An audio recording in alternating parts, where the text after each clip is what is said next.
Okay, I want to talk about war and survival for a little bit. Okay, war and survival. You know, I was watching Spaceman's videos. I've watched several of his videos. He means well and he's trying to give people good advice on how to survive, tips to survive, anyhow. And his idea, okay, of survival. And there's technically nothing wrong with it except for a few things, okay?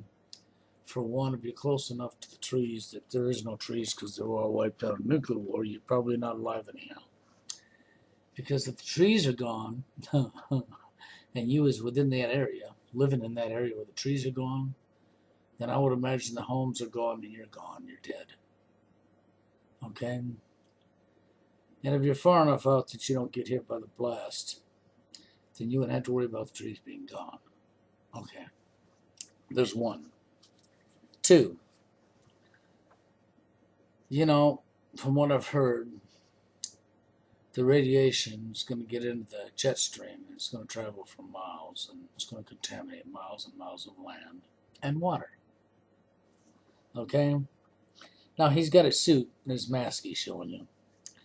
Okay? And he talked about his garden, talked about digging up land, 3 foot down he can plant. Well, if you just dig 3 foot down and you plant, okay, there, and you dig another couple inches in and plant your seed and drop the clean dirt back over it, won't work because your contaminated soil will be surrounding it. And the wind and rain will wash that right back on it, so you're screwed. That means you're going to have to remove 2 to 3 foot of dirt from the area you're planning on doing it in. And then you're going to have to remove it further than the area you're planning on doing it in because rain, storm can wash your dirt, contaminated dirt, back onto your good dirt and fuck up your garden. Okay? Have you ever tried to remove 2 to 3 foot of dirt with a shovel? I'll tell you what. Why don't you go give that a try?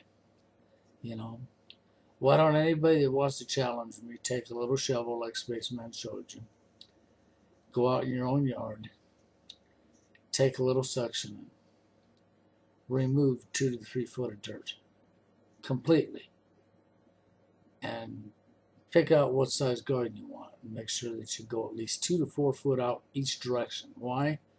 From the area you're going to plant in, so that rain cannot wash contaminated dirt back on top of your plants. Okay? And let's see how you feel after you're through. I'm sure you're going to be pretty damn wore out because that's one hell of a lot of work, and I don't know where you're going to go with that soil that's contaminated, but that's up to you. But you want to get far enough away it's not going to bother you, right? Next step. So he filled a shower bag, and he's got a shower bag completely full of water, clean water, right? And he takes it with him.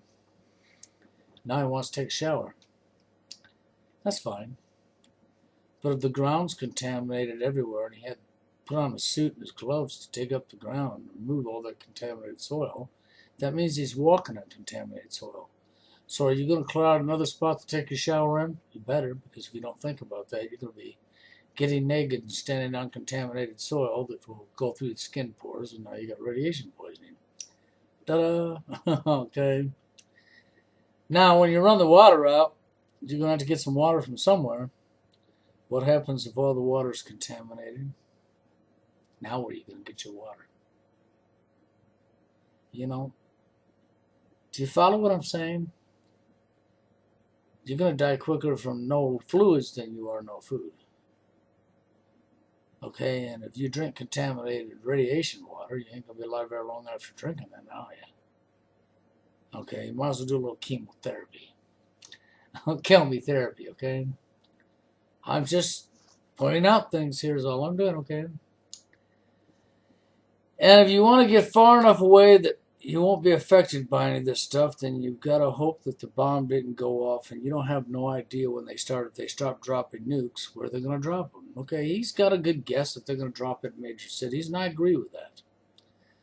What happens if, I'll give you an example. What happens if they decide they want to fuck up a 500-mile square radius? make it unlivable. 500 miles square radius. Means 500 miles this way, 500 miles that way, and that way, right? They could do it.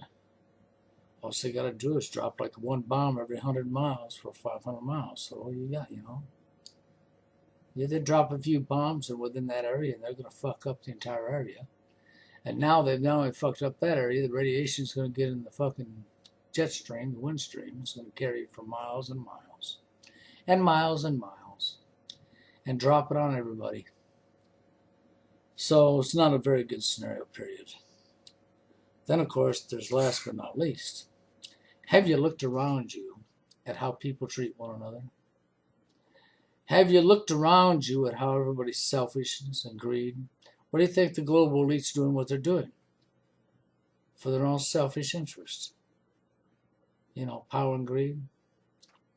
He talked about taking some people with him, that there'd be more than enough people wanting to come along because he's got all these supplies. Yes, sir, by golly. How would he know him? Because when it comes to push to shove, their life is on the line. I'll guarantee you they choose their life over yours.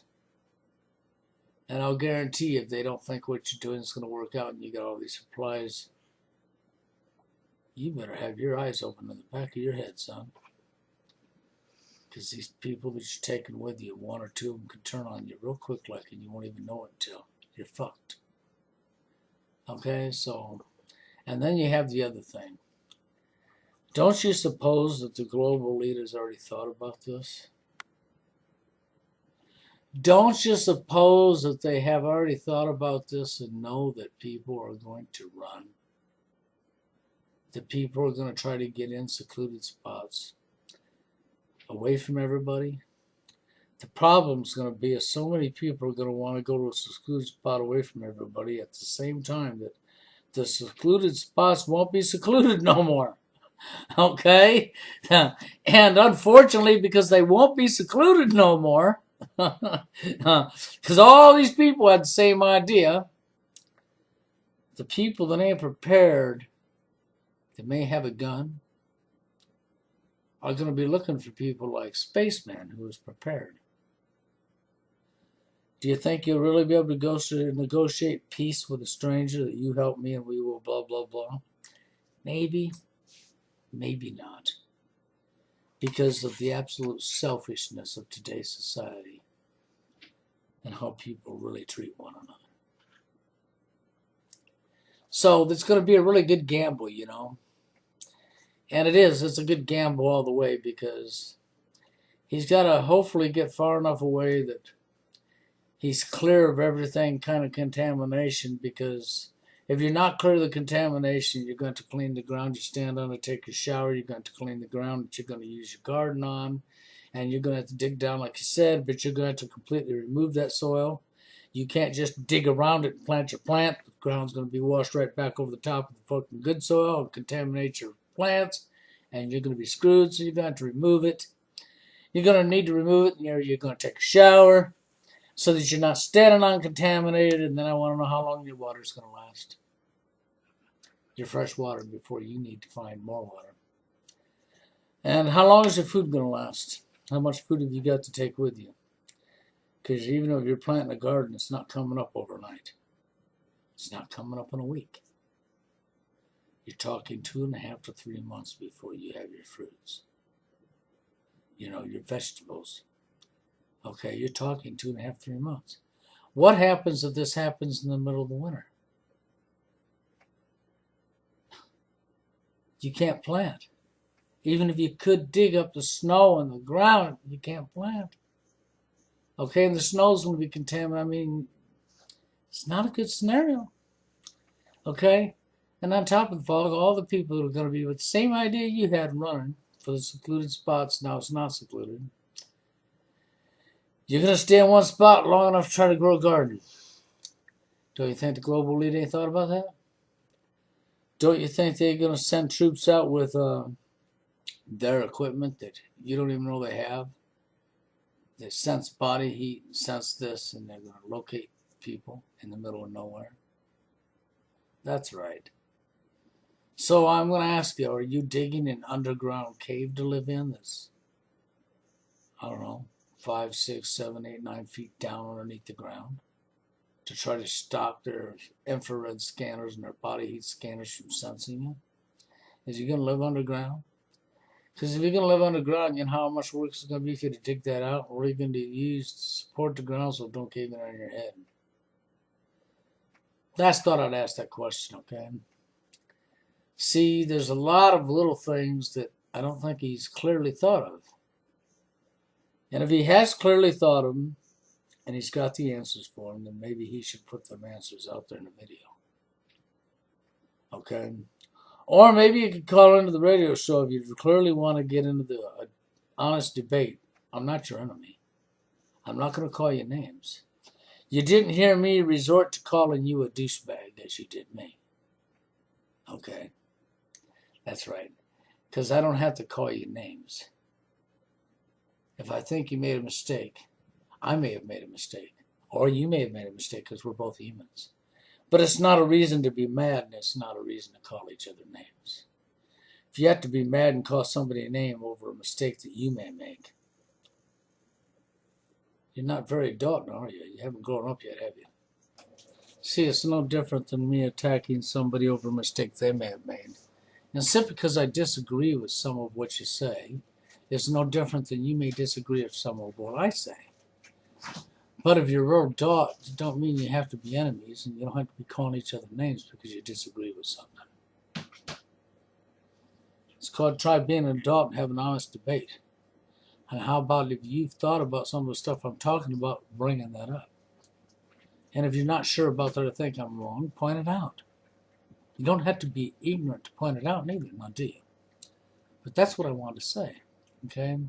Or you can call into the radio show. I do a blog talk radio show. That's right. And you can call in there. If you need to know what it is, send me an email. Ask some people. They'll lead you right to it, you know. Call in the show. Have an honest debate. Talk about it. But I've said what I think because what I see isn't good for anybody. For nobody, okay? Survival isn't going to be very good for anybody because, for one, the global elites already thought about this. For two, so many people have thought about running to secluded spots that it's not going to be secluded no more.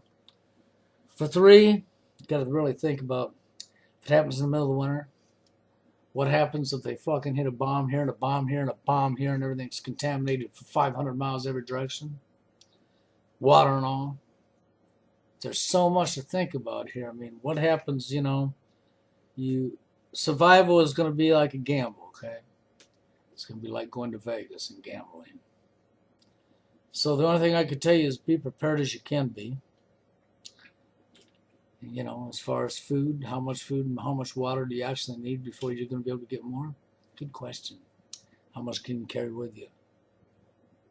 See what I'm saying? And if it's the wrong time of season, it's in the middle of ice cold winter, fucking frigid conditions, hypothermia, how are you going to stay warm? So you got to think about that too. There's so much involved here but that's why I wanted to bring it up, because there's way a lot involved that wasn't discussed. Maybe you better discuss that stuff as well, because I don't think you're quite totally prepared yet, but I don't think anybody's prepared personally. Seriously, that's my opinion. I don't think anybody's really prepared. You might think you are, but I don't think you are. But that's my opinion. But feel free to debate it.